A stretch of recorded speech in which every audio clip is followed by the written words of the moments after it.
All right, fam. Welcome back to another episode of TSL Time Pod. Today we have a very special guest, KinAhau. How are we, bro? Hi, how are you? You good? I'm good. I'm great. Feeling Happy good? to be here. Yeah. Happy to be here. I'm feeling great. Yeah. Awesome, bro. First pod? Yeah. First podcast. A little bit nervous. That's good. Yeah. Excited. Being like in the other side of the screen for a minute, but happy Yeah. to be on this side now.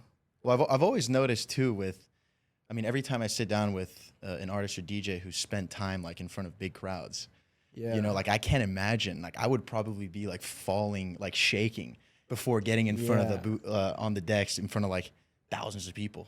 Bro, the first time I did, it was with Audiobullies at DC10. And like I opened and it was like 10, 15 people there. And maybe like 2 hours later, I came and the guys were like, yo, jump with us. And like the room was packed. And I don't know, like for me, like it's always like after that it hits me and I start getting like very nervous. I like at that moment, I just like, I've always had this thing of like 5 seconds of courage, like before like jumping into like a pool or like before like doing whatever I feel like it's scary to do. I'm always like 5 seconds of courage, 5 seconds of courage, just like 1, 2, 3, 4, 5 and like go do it. And I feel like once you like jump like that, it's like easy to like go through it in like autopilot. And like, I mean, that's like what works for me. When I have like big crowds, I just like don't really like acknowledge that there's a big crowd in front of me. And it's until like I get down that I'm like, fuck. And I start getting like anxious after, and I start to get like nervous after, which is weird. Yeah. But when I'm there, like I'll try to look at it as like jumping like to like when you're like gonna like jump from like a big height or something like that. I do skydive, so like that's where I like picked up the like 1, 2, 3, 4, 5 thing. Cause like when they open the door, so you jump, you're just like fuck, like like you see like the fucking like ground there. And I'm gonna be doing 1 to fucking 100 if I go skydiving, bro. But like the thing is like you have to just be like, okay, you have to like compromise with yourself that at 5 you're gonna like fucking do it no matter what, like regardless of like what's happening. So I feel like I've like applied that into like a lot of things in my life. That's a great method.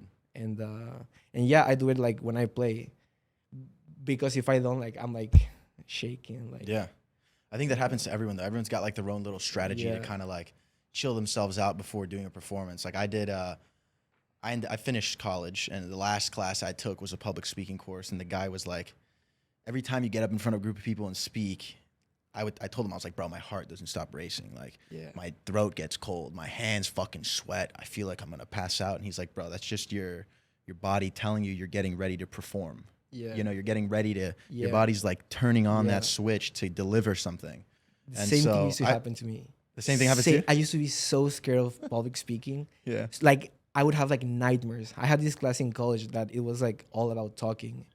And I like failed it like 3 times because like I wouldn't talk. Like I refused to. Like it was like you read and then like the class was like a conversation about like what you read. And I would like freak out, like sweat, like, like shit myself. And yeah, I never like passed that class actually. Fuck. Yeah, it was called Ideas. Like, yeah, but This was in Mexico. Yeah, back in Mexico, like 5, 6 years ago. Wow. Yeah. I used to be like very scared of like being in front of like people and like doing something in front of people, like very scared. I'm surprised that I do this for a living now, because like 5, 6 years ago I would have been like, yeah. Are you surprised though? Because I feel like I've spoken to Mike about it before, but man, that one post you made, and obviously I'm jumping a little bit ahead here because I want to know a little bit more about growing up in Mexico and stuff, and how it influenced your music. But that one post you made, bro, where you're talking to yourself, where you're like, I'm leaving school. Yeah. I'm going in. Yeah. I did the exact same thing, bro, before I started social media. It's actually crazy. I recorded a video of myself and I'm like, you know what? Today's the day. I'm pulling the trigger. I'm going to see what happens. Yeah. And like, you've been crushing it. You know what I mean? Yeah. Like you kind of fucking spoke it into, you spoke the reality. You know what I mean? I mean, you know what? Like, I feel like I grew up on YouTube. Like, I'm like 21, so like, instead of like watching TV, like I would like watch YouTube, and like I feel like I saw this generation of like normal people doing great things on social media like by yeah, I think I just like became very inspired by seeing all these people on the screen telling you that you could do it as well. Like I feel like um I became obsessed with all these like motivational videos and Same. like all these things of like, yeah, like just like grind and hustle and like like discipline and like like tunnel vision and like all that stuff. And I started like believing that I could like do it myself as well. Like I really, really, really starting to believe like, okay, if these people are telling me that I can do it, I'm starting to believe that I really can do it. And one day I just like accepted it as if it was like my reality. And even though I was like taking like that jump, it sort of felt like I wasn't. Like it sort of felt like right, and it sort of felt like I was gonna be okay, because like I sort of like really believed in like what people would say to me on YouTube.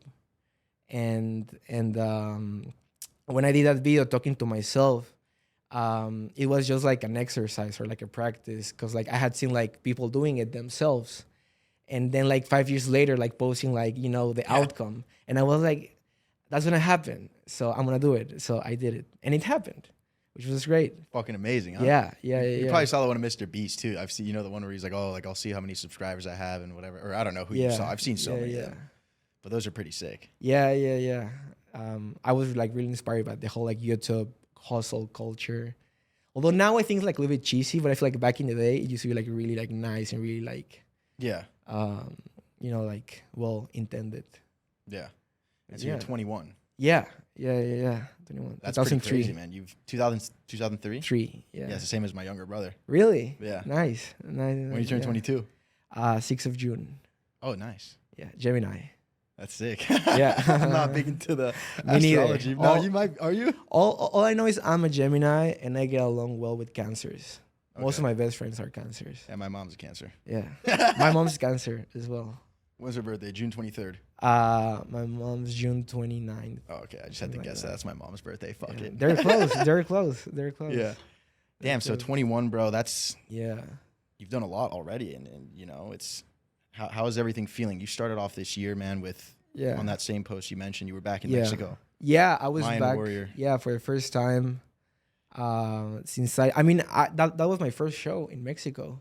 I had done like shows in Istanbul and shows in like New York, but I had never played in Mexico. And going back to my state, not only Mexico, but like where I grew up. Like I grew up going to Tulum, and I grew up like going back and forth between Cancun, which is where like my family is from, and Chetumal, which is like where I was living with my mom. I like spent like my whole life, like 18 years, like going back and forth. So it was definitely very special, like going there and like doing a show there, and yeah, it was very nice. Yeah, I fucking love Mexico. I love tequila. Tequila soda lime time is the name of the Tequila's pod. Nice. Yeah. Mexican food is by far my favorite. Yeah.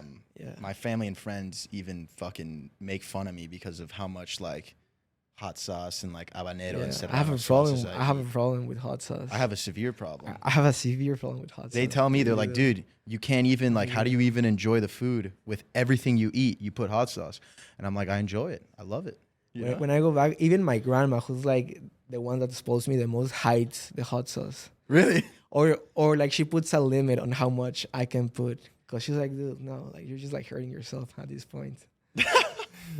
I think I built a bulletproof stomach. Yeah. Because of how much hot sauce. Like I really believe I can eat. Like I really believe like if I were to go to like hot ones, I would like go through all like all the wings like unfazed. Hot ones, you gotta get Sebastian out there. So talk to me a little bit about growing up in Mexico, and how that kind of shaped your your passion for music? I'm very like, I mean, I also grew up in Cancun. Uh, well, I grew up between this very small city called Chetumal that is like at the very bottom of Mexico. It's like the last city before you go to like Central America. It's like you can walk to Belize if you want, and like from the boulevard, like you can see like the other country. But like I would say like my teenagehood that was in Cancun.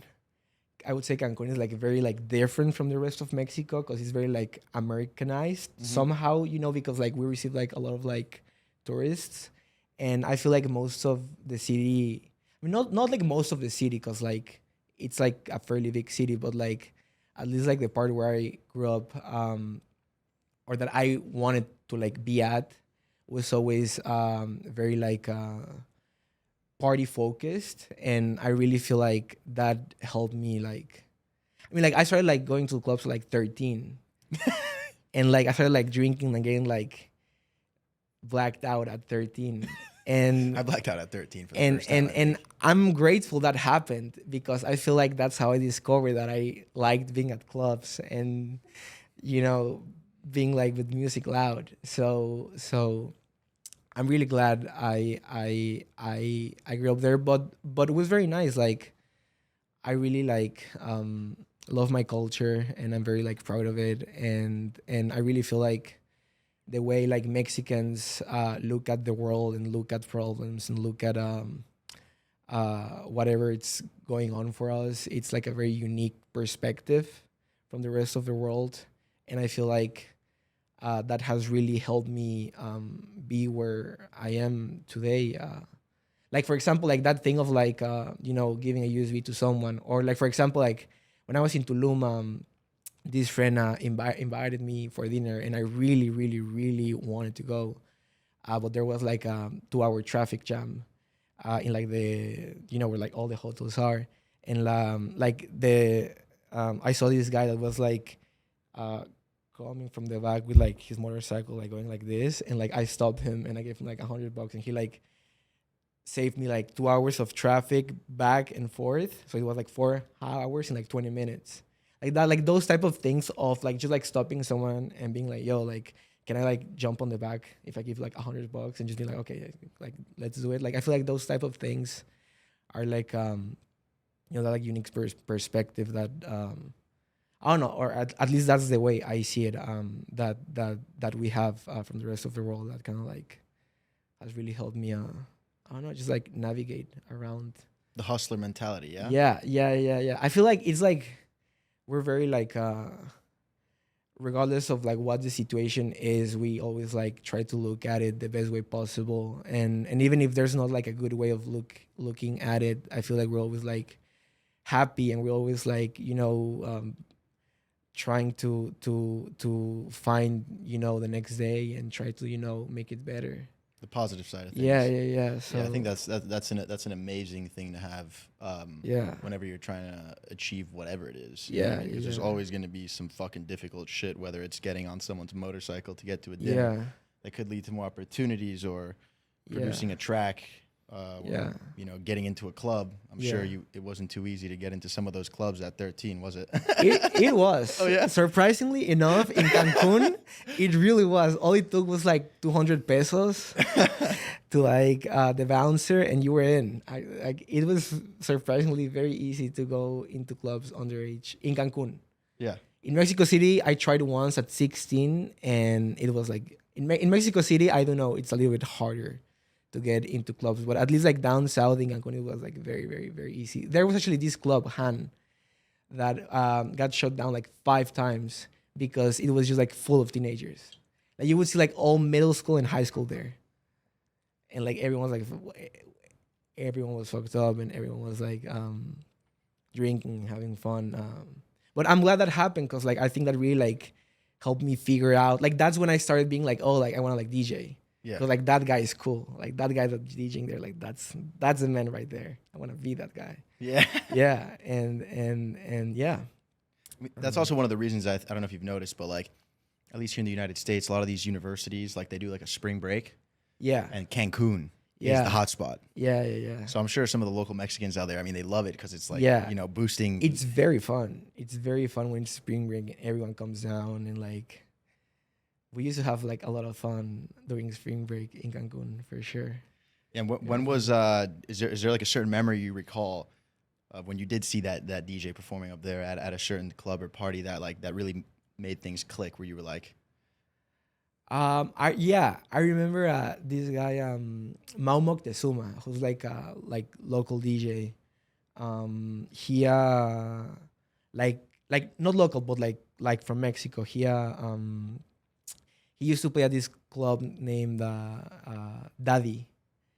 That used to be like the place. It used to be super cool, and like that used to be like the hardest one to get in, and I would go like every weekend, and one day like I remember like they like I think it was for Halloween or something. They like turned the lights off, and he like just like stood up with like a cigarette. Just I don't even remember which song he started playing, but it was like the sickest song ever. The club went crazy. All the girls were like, "Yo, who's that guy?" And all the guys were like, "Ah!" And I remember just looking at him like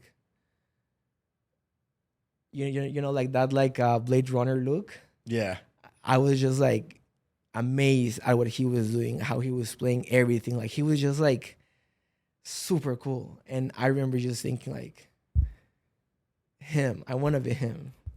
and after that I started like doing like my mixes and like small controller that I had, and like putting them like USBs and going to like school and handing them to people, and even to like parents and teachers, just being like, hey, like for your quinceañera, or like for for your anniversary, or for whatever, like I can DJ like all the way for free, like I'll go with everything. And I was also like going to like that same club and like to like all the DJs that were coming to the city, and like just like showing them my mixes, and like, but it was like because I used to like really think that those DJs were like very cool. yeah. Even myself, who Yeah. never really gotten behind the decks or anything, every time I see an artist just controlling that energy and making people have such a good time and dance. Yeah. I was like amazed. And like it was fun because like that's what I think got me into like I want to be a DJ, and I wouldn't like advise or recommend getting into like DJing or music for those reasons. But funny enough, those were like the reasons that got me into it. Just like wanting to be cool, or wanting to like like be liked, or wanting to like be him. But It was kind of like a spark, though, you know? yeah. I mean, I say that because like I think that you should get into like music because you like music, like like music first, not because you want to like be partying, or because you want to like be at the club, or because you want to like be with like girls, or because you want to like have money or whatever. I think it's like it should be because of the music first. But I was like 14, 13, and like What else do you know? Yeah. You know? Yeah, but luckily enough, I feel like I ended up like discovering the other side of it, and then like it started making more sense, and like I started like realizing it was like more than that. But yeah, going to clubs at 13 was what got me into DJing, I think. That's awesome. Yeah. I think it's funny because, I mean, at least for me, what made me start my page was just like me wanting to go to not the podcast, just Daddy Wellness's social media. Was like initially it was just like I wanted to like get really ripped and like fit, and all I would think about was like, damn, look at all these guys who like are so jacked and shit. Like they probably get more girls, or like all this different stuff. And that was like my initial motivation to do it. But then over time, health, right?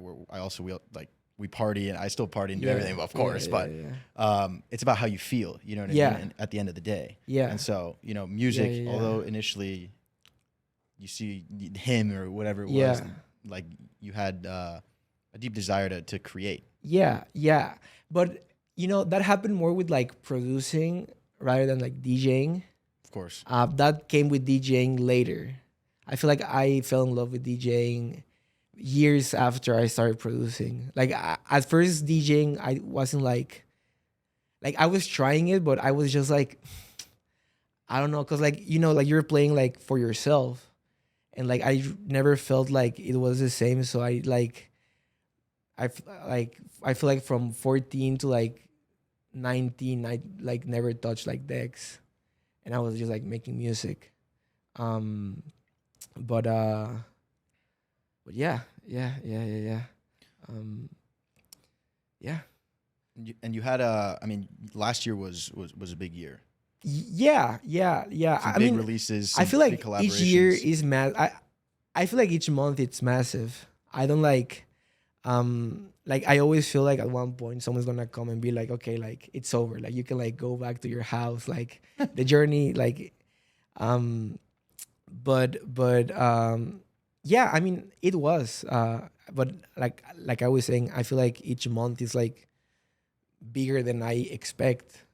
Everything is always bigger than I expect. 'Cause like I just like I never really like thought or like imagine actually things like either like on one hand I kind of like had this like confidence that I was gonna like be okay, but on the other hand once it happened it all felt like okay, like this is like not for me, like this is like too good, or this is like more than like what I deserve, or this is like more than like why am I receiving this, why am I like being this lucky, and yeah, I feel like each month it's just like massive, and but yeah, just to like answer, like last year was super sick and super big and way bigger than I was expecting it to be.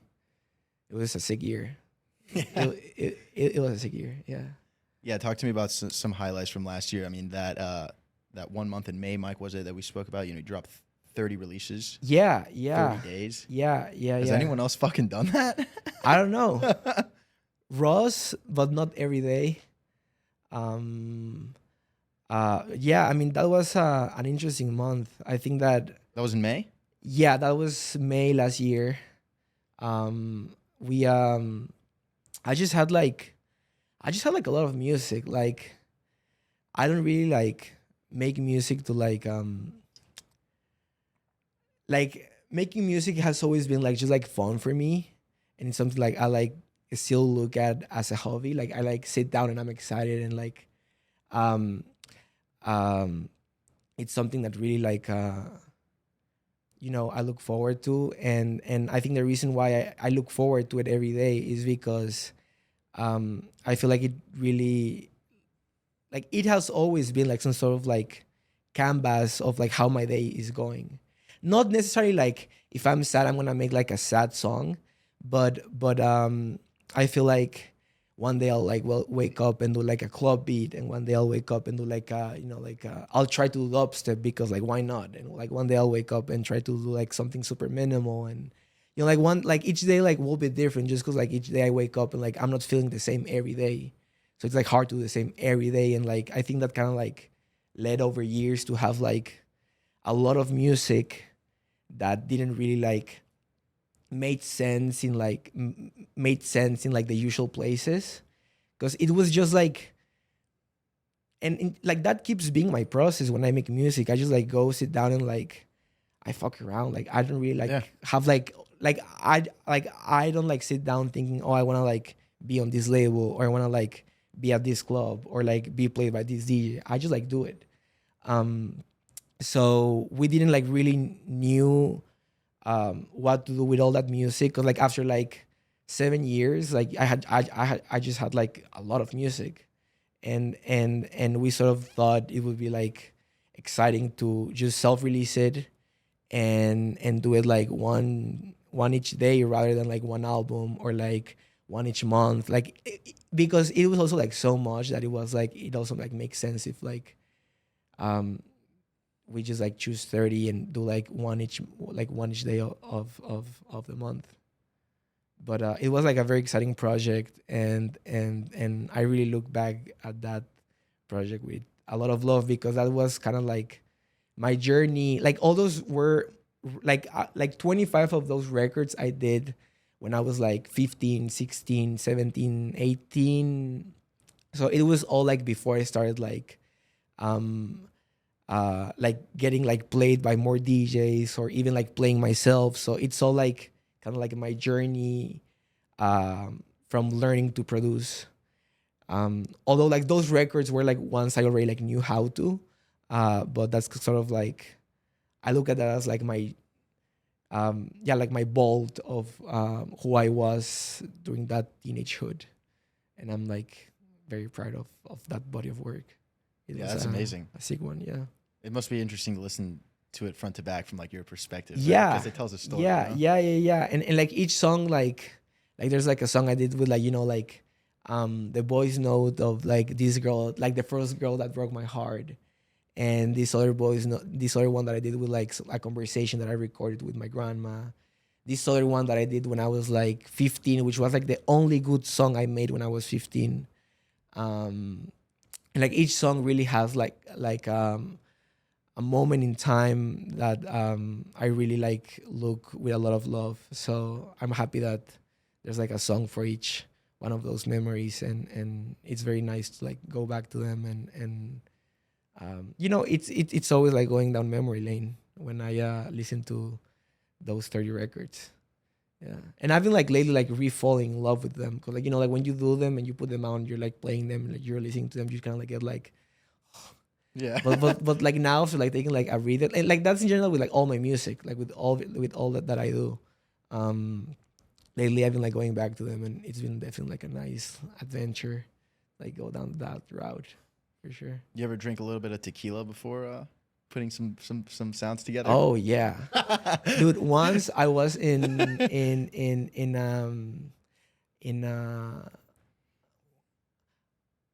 I was in this place called Rochester, that is in like the UK. It's like I thought that was in New York, but I guess there must be one in the UK. there's one in New York, but My geography is terrible, bro. yeah. I have no idea where anything is. Yeah. It's fucking awful. Living in London was When did you live in London? I didn't because it was very expensive, and I was Okay. 18. That was like the time that I was like chasing Michael like around Europe, trying to like reach out to him. And I was in Rochester, which was like the place I could like afford, at this Airbnb, and I tried to make music drunk, and it kind of like became like for a week like my thing, and I would like end up like blacking out like each day of the week. And like once the week was over, I was just like, no, like this is like starting to become like too comfortable. I should maybe just like put a break on it. And but yeah, like I've definitely tried to like produce, but it's not that good. Like it's like Sloppy. it's usually very sloppy, and it's very like half baked when I've made music drunk. Yeah. Yeah. Also stoned. It's not like I need to like make music like sober. Like if I'm like stoned or drunk or whatever, it's not like. Yeah, that's what some of Yeah. the other homies have told me as well. That it's just like, some Yeah. usually. DJing is different. Yeah. DJing is different. DJing, I have more fun the other way around. I feel like I would need to take a few shots or have a few beers before getting Yeah. anywhere near the fucking decks. Because like, how else do you connect with? Yeah, I mean, it's like the first like 8 months that I was DJing, I was completely sober, not like one drop of alcohol, and it was like fun because like like regardless, like it's fun, but it was a little bit more fun when I took like a couple of shots before jumping in, you know. But yeah.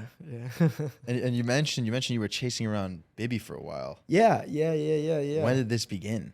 Because you guys ended up having a huge hit together. Yeah, that was like a funny story. That began in Croatia. When did the idea come that you wanted to chase him? I remember I was like I was already like skipping like all my classes. Like I was already going to like fail the semester at college. What were you studying? I was studying actuarial science. What the fuck? Yeah. What is that? It's like math and like statistics into like apply into like evaluating risk into like the insurance world. It's like very boring. Definitely not as fun as what you're doing now. Yeah, no, it's like just like evaluating risks for like finance and like making like insurances, something like that. I was there for like 2 years, Shit, and it fuck was that. horrible. It was brutal. In the last 6 months, I was like not even going to like exams and stuff, and like I was like starting to like think what I was gonna do with my life. And I remember looking at some videos of Ibiza, like those videos where like Bibi and Pausa are keeping the music on while the guy is telling them to like shot it off at after in Ibiza. And I remember thinking they were so cool. I still think that, like, Yeah. but I remember like looking at them and being like, damn, that's like those guys are having fun. Like that should be like, I want to live that. And like I look up to who they were. And then I was into like, then I like was like, okay, like, that's solid grooves, and that's like, and I started just like getting like really into them. I was like 17, and I feel like around like 18, which is when I mean like when I moved to Europe, I sort of already like had that plan, because I mean it's kind of like, it's hard to put in words because like I wasn't interested in anything else but them, but solid grooves. And that's kind of like all I thought like the scene was. Like I had no idea that like there were other brands, or there were like other DJs, or there were like I was just like, cuz like the music that I was like making, or what I was into was just like I don't know, like I was into like Jamie XX, or into like Fortet, or into like just like not necessarily like one genre, or one specific like scene, or one specific like something. And the only like the first specific thing that caught my attention was that sound that they were doing. And I think that I don't know, man, like it just kind of like made sense in my head. And I just sort of like felt that going there and being there and like trying to talk to them was the right move. And I didn't really like thought much farther from that. Like that was it. Like that was like I saw them having fun. I thought that was like very cool. I really liked their music. I really like I was really passionate by the work they were doing. And I just thought I'm just gonna like show up and like see what happens. And I remember like the first time that I tried to reach out to Michael was in Croatia, and I How was. long ago was this? This was summer 2021. Yeah, summer 2021. It's Right been after lockdown. right after lockdown. I moved to Croatia, and I was living in Zagreb. And Michael was playing at this club in this island called Serche. But there's no airports close to that island, so you have to like drive. And there were two airports that were like nearby. One that was 2 hours away, and that one that was 4 hours away. And I assumed, well, and I was like following like Michael's tour schedule, so I kind of like was like, okay, so yesterday he was here, so I'm gonna like look at like all the flights that are like taking off from the airport of that city, and seeing like when they're gonna like land in Croatia. And I kind of like had like the schedule of like all the flights. And I went to the one that was closer, and I was like waiting for the only flight, because it was like a very small airport, the only flight that was coming from the city where he was at. And he never showed up, but Kolsch showed up. Kolsch, this Kolsch, and I'm like a huge Kolsch and compact guy. But back then I didn't recognize him, and I was like sitting next to him for like 30 minutes.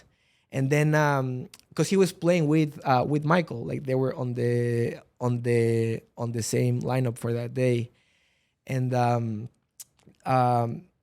guy from the club came to pick him up, And I went to the guy from the club and I asked him like, hey, like I have like, you know, like this like USB, like this letter for like Michael. Like, do you think you can like give it to him, or do you think if she's gonna come now? And he told me no, he's like on the other airport. But the coach heard that and he like came up to me and he was like, hey man, like is that like your music? Like is that your USB? And I was like, yeah. And then he was like, man, like it's been so long since I've seen someone do that. Like that's how we used to do it like way back in the day. Like that's how I used to do it. Like just like big respect, keep doing that. And he like left. And I didn't like realize it was coach until like a week later. but once but once I realized, I was like, I mean, if coach is saying that I should like keep doing this, I want to like stuck to it, like stick to it. And I did. And it worked out. But yeah, that was kind of like the first time I tried to like do that. What was the question? The question was I feel like I'm just like yapping. No, dude. I mean, I asked you, you know, when you started following Bibi in 18, Solid Grooves. Croatia. And so it started in Croatia. Oh, that was it, yeah. And so then coach told you, keep fucking being crazy. Yeah. You gotta be crazy. Yeah. Yeah, I don't think people realize like the extent of which you have to put yourself out there and do shit. You know Every day, even if it I seems feel like, impossible. You know what I mean? Yeah.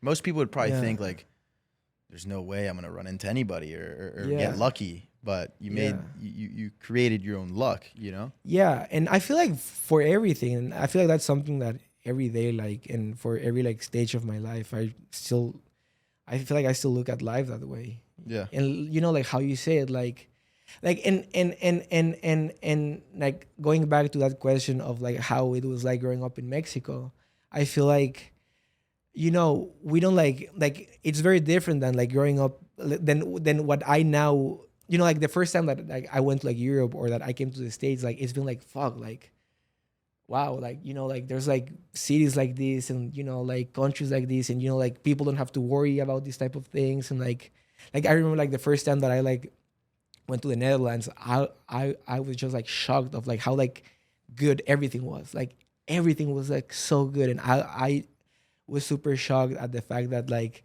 people didn't have to like worry about like I don't know, like things that we do, like transportation or like security or like, you know, like even like money and education, like all those things. And I feel like a big part of growing up in Mexico taught me that, you know, like this thing that you were saying of like, if you don't like create opportunities for yourself, no one will like come. Because like I feel like there's very little support in Mexico for art, and there's very little support for a lot of things, for sports, you know, like I used to do like I used to swim like before, like I think I wanted to like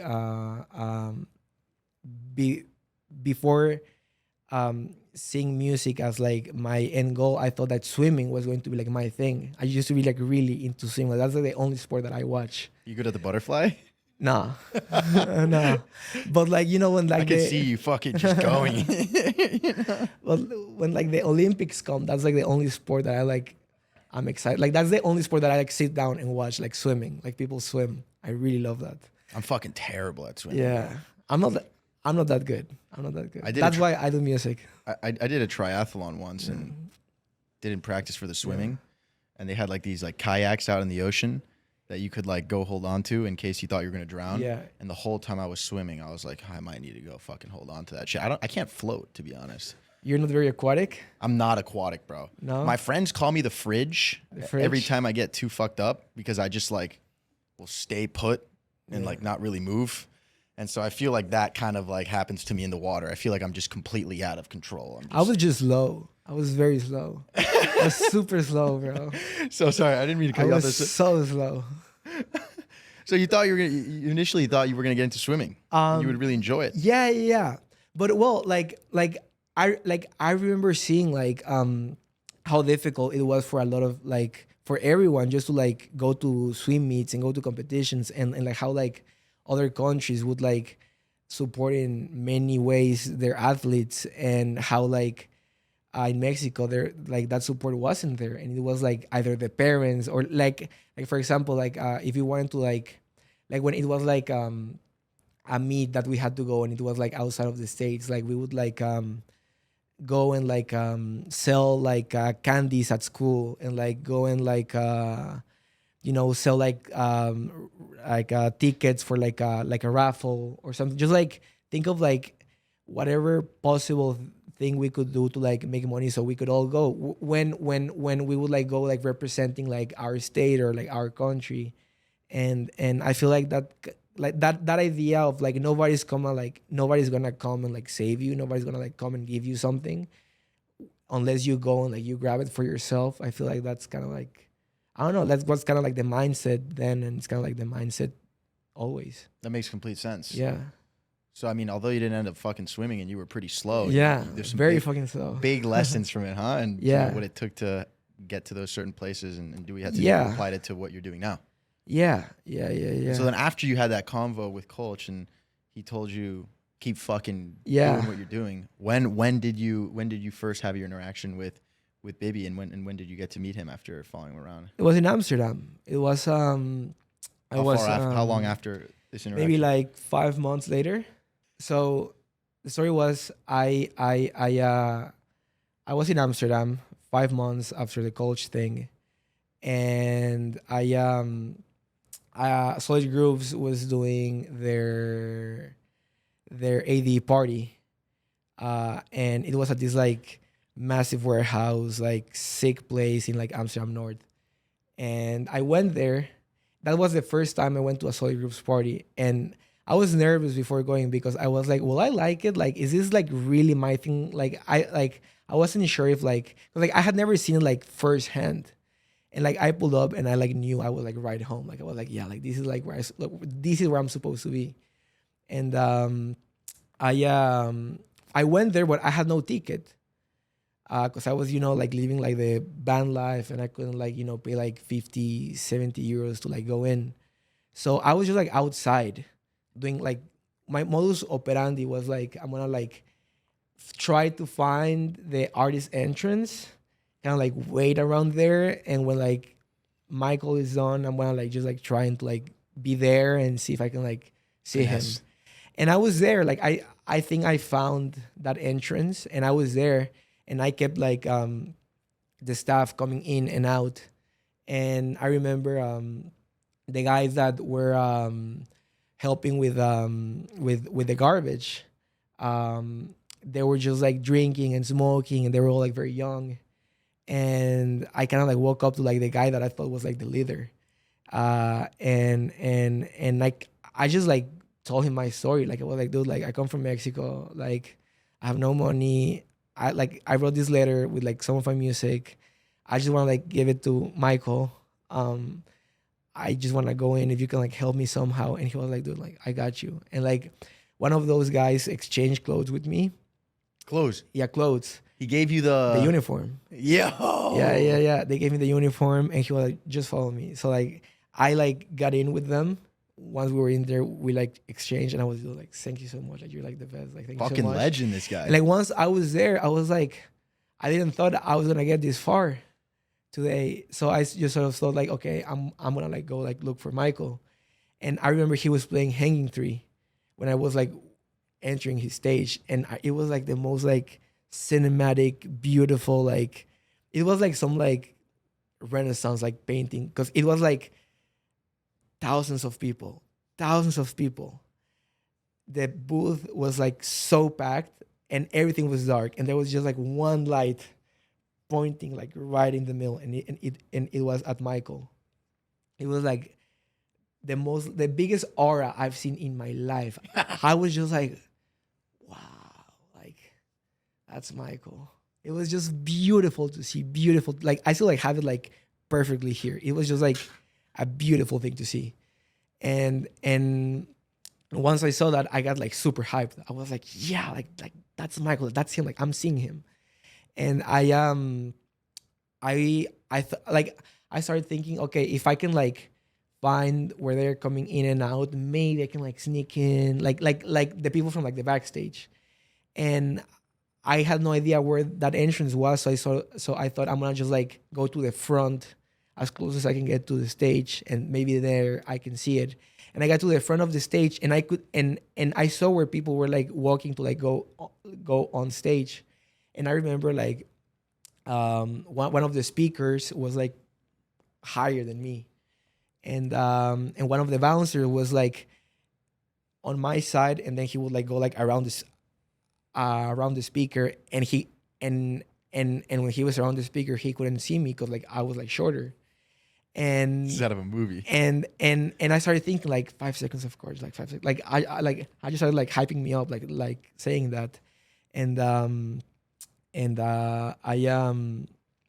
I just thought, okay, like as soon as this guy like turns around, like this like goes back to like the other side, I'm just gonna like jump the fence and like run to stage, and once I'm there, I'm just gonna like be there as if like nothing happened, and if they kick me out, like Fuck it. like fuck, like You did I was everything you already could. outside. So he did, and I like jumped the fence. I ran to stage, and no one said anything, and I was like, fuck, I'm here. I was like on the stage, like behind Michael, and I was like, fuck, okay, be cool. And then like Michael finished. It was a 6 set. Michael finished, and he like turned his back, and when he turned his back, I kind of like put like the layer like this in him, and I just told him like, hey man, like I'm like a big fan, like I brought you this, and you know, he was like getting off stage, like the booth was like super packed, but he was like very nice, like he told me like, thanks man, like I like thanks, I appreciate it. But you know, he was like Of course. with a million people, and I thought like, okay, like I did it. I gave it to him. Everything you could do. I gave it to him. That's all I can do. And then a week later, he DM'd me, and yeah, the rest is history. Come on, how did that DM feel? That man? was nuts. Getting that DM was nuts. Like I remember, like I was making music, and like I saw my phone ring in the bed, and I was like, I'm gonna look at it like in a minute. Like 20 minutes passed. I looked at it, and it was like Michael _BB_. Hi mate, thanks for the letter. It was very nice. Like thank you for the words. Like your music is sick. Like please send him some more. Etc. I was like, it was probably the highest high I've had working wise in my life. Like Sure, that was like the biggest that moment, motivational boost. like just, but also like the realization of like, fuck, like wow, like that just happened. Like that was like a very nice memory. Yeah, it was very cool for sure, very cool. But part of me, until this day, I'm still like sauce about everything. Sauce. About this. It's Yeah, still yeah. like a part of me is still like, is this actually like for real? Like I've always had this feeling of like, it's like, I don't know, it's just like awesome. Like Yeah. like it's just like, I don't know, man. It's like I never thought this would actually, like, part of me thought it would, but part of me also never thought that this would actually like happen. So from that message till like being at this podcast, like everything that has happened in between, it's like, is this actually happening? Like, is this like actually like reality? Like, is Michael Bibi actually just like hit me up and said like hi? That's a yeah. great feeling, though. Yeah. I think it's just like a sign of like being in the present moment, and like you Yeah. said before, taking it 1 month at a time or 1 day at a time. Yeah. Like, even for me, every time I sit here, I look around here, I'm like, what the flying fuck? Like, Yeah. I was drinking Yeah, tequila with my little brother at his college dorm, and like it was just him and I talking. Yeah. Like we were like, yo, let's drink tequila and like record this shit. And Yeah. then 12 months later, a year later, it's like I'm in a studio. You know what I mean? Yeah. I think it's an interesting thing. It just goes to show like you just got to do crazy shit. You know what I mean? You kind of Yeah. just got to like you said, the tunnel vision thing, like forget about it. Yeah. See what happens. Yeah. The tunnel vision. Exactly. And then you guys end up in the studio together. Yeah. We ended up going to the studio. That was Another a nice big day. moment, huh? That was a very nice day. That's a crazy story, actually. Getting that. That's And a it's crazy just the story. start of these crazy stories, though. Really, Yeah. I always like to tell myself that. But that's a crazy story because I kind of like, he told me like, hey man, would you like to like go to the studio? No. He said we were talking about the song, and we were like making the song, and at one point he asked me, where do you live? And I was living in Croatia, And I told him I live in London. and I thought if I tell him that I live in Croatia, he's gonna be like, okay, like nice. But if I tell him I live in London, he might like be like, okay, let's go to the studio, because like we were talking about like the song, like okay, like let's do this, let's do that, like and he told me like, okay, but like do you want to like come to the studio like next Tuesday? And I was like, yeah, sure. So he lives in London. He lives in London. I was in Croatia. And what tracks were on the flash drive that you handed to him? That are out, Subject Study. And Subject Study has like a crazy vocal in it, right? Yeah, it's like blah blah blah. Yeah. That's Dizzy Gillespie, who would like with his mouth kind of like show what he wanted to do, and but I fly to London the day we're supposed to meet. No, the day before we're supposed to meet, and that day he hits me up and he's like, "Hey, bro, like something came up with my mom. I'm sorry, I'm not gonna be able to make it. Let's schedule for like next week." And I'm like, "Fuck, I'm in London." So, I went back to Croatia, and then I took another flight to go see him in London. And then we hit the studio, and when we finished the session, he's like, "Hey, bro, like tomorrow I'm playing at it was Creamfields. Do you want to come?" And I was like, "Yeah, of course." But I was supposed to be but I was living in Croatia, and my flight back to Croatia was, that same day. So I went back to Croatia, and that same day I went back to London to go with him to Creamfields. I went with him to Creamfields, and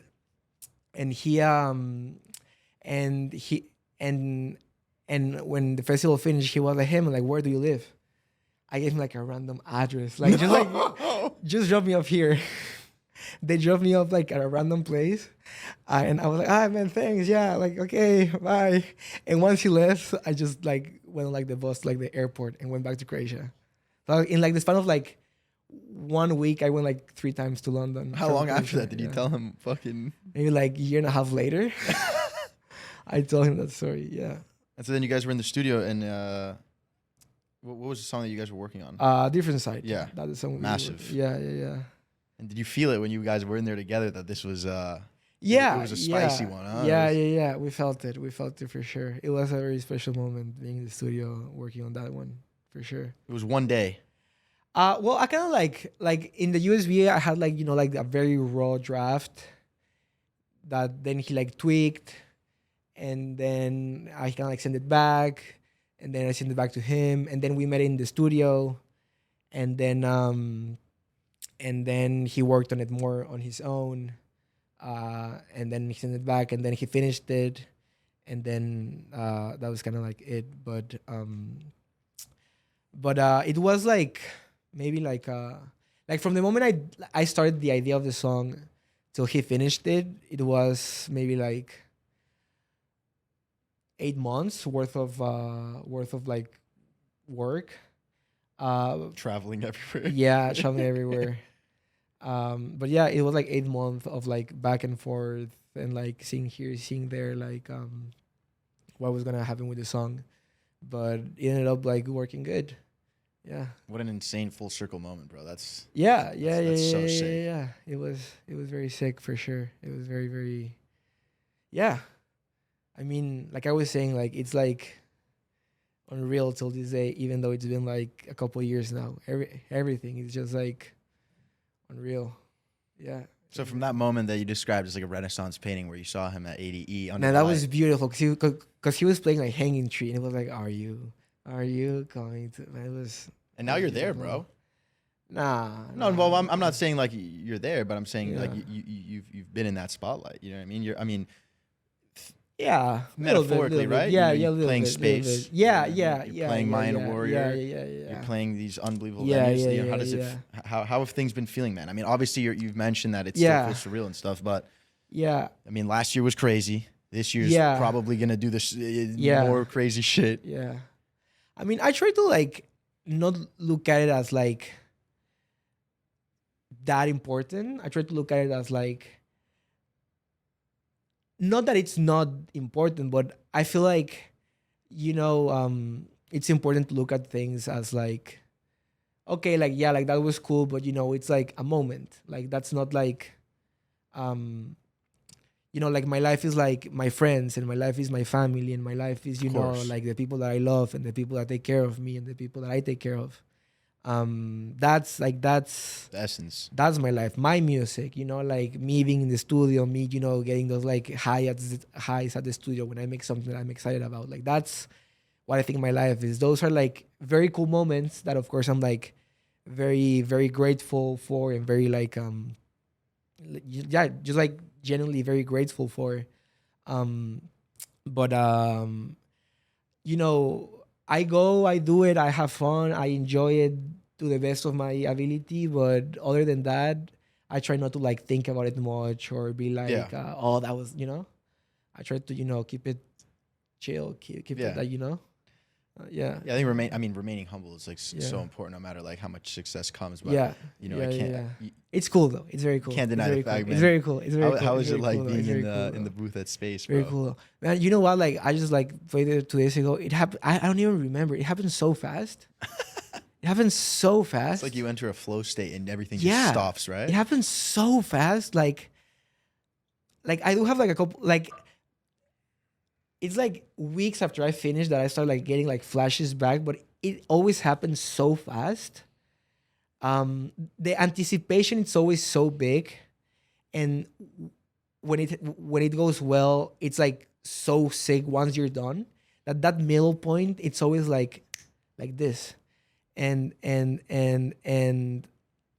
but it's like it's very fucking cool. It's like that's probably one of like my favorite. Like I was saying, they're just moments, but those are the best moments. Like it's like each time I'm there, I'm like super happy to be there, and I'm very happy, and I'm just like, I just like really, really like it's something that I really try. Like when like you have like a very good pizza, and you're like like I know this is like a very good pizza.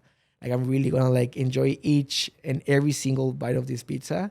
That's kind of like how it is for me. Like I just like I'm enjoying it so much that for me it's just like a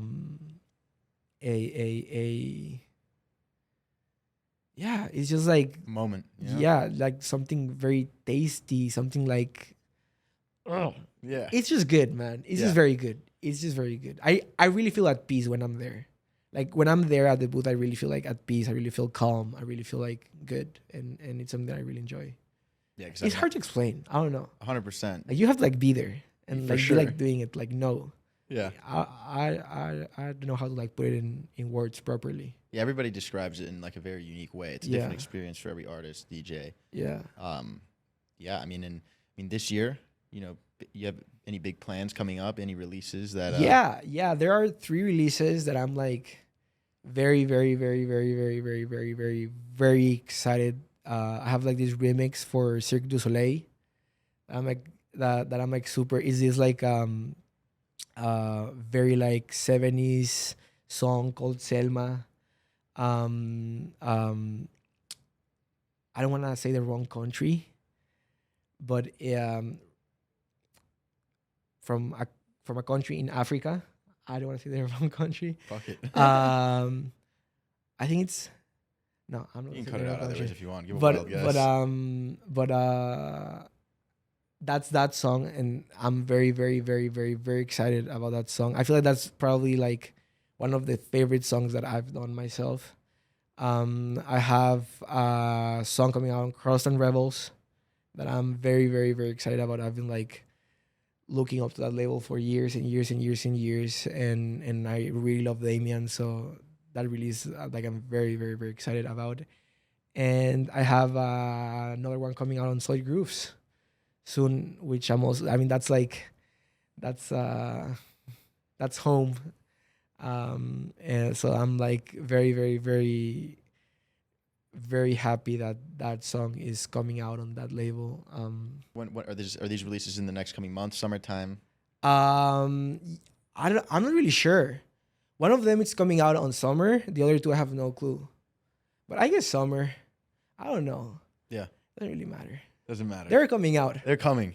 At Be on the lookout. At one point during the year, Yeah. they're coming out.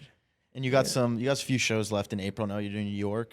Yeah. Where else you headed to? Yeah, I'm doing 99 Scott with Beltran. Sick. And Tripleism and the fellas. That's gonna be a very sick one. And after that one, I have to look at the calendar. I'm really sure. Oh no, after that one, I think it's the opening at High with Damian. That's gonna be a Ibiza. sick one. Yeah, Ibiza. That's gonna be a sick one. Yeah, that's gonna be very sick. Last year I opened the room, and this year I'm At High? yeah. I'm not. I'm like the second one. So that's like a very nice like step up. I'm super excited about that opening. Let's fucking go. And is that in May? Yeah. That's in May. That's 17th of May. Yeah, that's the start of the season, huh? Are you gonna be there? I don't know if I'll be in Ibiza in May, but I'm definitely gonna be there at some point in summer. Yeah, nice. So I'm sure we'll cross Yeah, paths at some point. And have some fun. I'm sure we will. For sure. Yeah, bro. Anything else you want to leave the people with? You got some great releases, some big shows coming up. Anything else? No, not much. Just like much love. Whoever like streams, goes to a show, whatever. Just like thank you very much. I'm like very, very, very, very, very, very grateful. What's happening, bro? Oh, what's happening, bro? No, he pointed the dick laser. What's happening? You put the dick laser on me? Hey! It does work. It does work in life. You can't. Don't cut off Sebastian on the fucking. Big releases, big things. These guys, man. No, I mean, I just I'm just very thankful with everyone that supports me. Honestly, like I was saying, like I go like day by day, and I'm just like impressed by still being here and still being able to call this my job. So, that's not possible without like every single person that, from giving a like to buying a ticket to like streaming a song to whatever. I'm just like very happy for each and every single person that decides to take a little bit of their time to look at what I do. So thank you very much if there's anyone like out there who takes time out of their day to, look at what I do.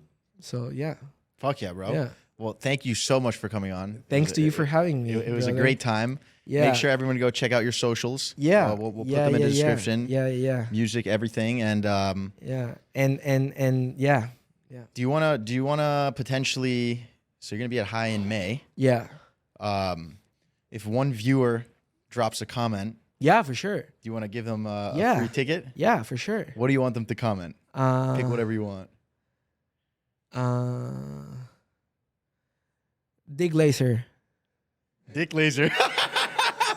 Comment Dick laser, and Sebastian will pick one lucky person out there who may be in Ibiza to come see him play at High. Yeah. Let's go. Let's go. Yo. Yeah. Thank you so much for coming on, bro.